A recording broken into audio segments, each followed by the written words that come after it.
ಸಚಿವ ಸ್ಥಾನ ಕೈತಪ್ಪಿದ ಕಾರಣ ಹಲವು ಶಾಸಕರು ಪಕ್ಷದ ವಿರುದ್ಧವೇ ಅಸಮಾಧಾನವನ್ನು ಹೊರಹಾಕ್ತಾ ಇದ್ದಾರೆ. ನಾಯಕರುಗಳ ವಿರುದ್ಧವೇ ಸಿಡಿಮಿಡಿಗೊಂಡಿದ್ದಾರೆ. ಒಂದು ಕಡೆ ಇವರನ್ನ ಸಮಾಧಾನಗೊಳಿಸುವಂತಹ ಕೆಲಸ ಆಗ್ತಾ ಇದೆ, ಮತ್ತೊಂದು ಕಡೆ ಇದೇ ವಿಚಾರಕ್ಕೆ ಸಂಬಂಧಪಟ್ಟಂತೆ ಸಚಿವ ಯತೀಂದ್ರ ಸಿದ್ದರಾಮಯ್ಯ ಅವರು ಕೂಡ ಮಾತನಾಡಿದ್ದಾರೆ. ಇನ್ನು ಗೃಹ ಸಚಿವ ಪ್ರಿಯಾಂಕ್ ಖರ್ಗೆ ಕೂಡ ಇದೇ ವಿಚಾರಕ್ಕೆ ಸಂಬಂಧಪಟ್ಟಂತೆ ಪ್ರತಿಕ್ರಿಯೆ ಕೊಟ್ಟಿದ್ದಾರೆ. ಎಲ್ಲರಿಗೂ ನ್ಯಾಯವನ್ನು ಒದಗಿಸೋದು ಕಷ್ಟ, ಪ್ರಿಯಾಂಕ್ ಖರ್ಗೆ ಅವರ ಮಾತಿದು. 140 ಶಾಸಕರಲ್ಲಿ 33 ಜನ ಆಯ್ಕೆ ಮಾಡೋದು ಕಷ್ಟದ ಕೆಲಸ. ಸಾಮಾಜಿಕ ನ್ಯಾಯ, ಜಿಲ್ಲೆ, ಯುವ ನಾಯಕತ್ವ ಎಲ್ಲವನ್ನೂ ಕೂಡ ಕನ್ಸಿಡರ್ ಮಾಡಬೇಕಾಗುತ್ತೆ.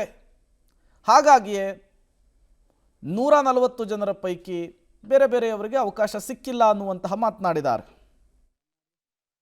ನೋಡಿ, ನಿನ್ನೆನೂ ಕೂಡ ಇದನ್ನು ಭಾಳ ಸ್ಪಷ್ಟವಾಗಿ ನಾನು ಹೇಳಿದ್ದೇನೆ.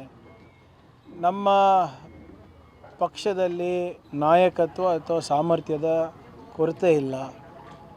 ಸಾಕಷ್ಟು ಜನ ಪಕ್ಷಕ್ಕೋಸ್ಕರ, ಸರ್ಕಾರಕ್ಕೋಸ್ಕರ ದುಡಿದಿದ್ದಾರೆ. ಎಲ್ಲರಿಗೂ ನ್ಯಾಯ ಒದಗಿಸ್ಕೊಡೋದು ಭಾಳ ಕಷ್ಟದ ಕೆಲಸ. ಅದರಲ್ಲೂ ಕೂಡ ಬರೀ ನಾವು 15% ಅಷ್ಟೇ ಮಾಡಲಿಕ್ಕಾಗೋದು ನಮ್ಮ ಅಸೆಂಬ್ಲಿ ಸ್ಟ್ರೆಂತ್ ಮೇಲೆ. ಸೊ 33 ಜನಕ್ಕಿಂತ ನಾವು ದಾಟ್ಲಿಕ್ಕೆ ಆಗೋದಿಲ್ಲ. ನಾವು 135 140 ಜನ ಶಾಸಕರಿದ್ದಾಗ ಬರೀ 33 ಜನ ಆಯ್ಕೆ ಮಾಡೋದು ಭಾಳ ಕಷ್ಟ. ಪ್ರಾದೇಶಿಕ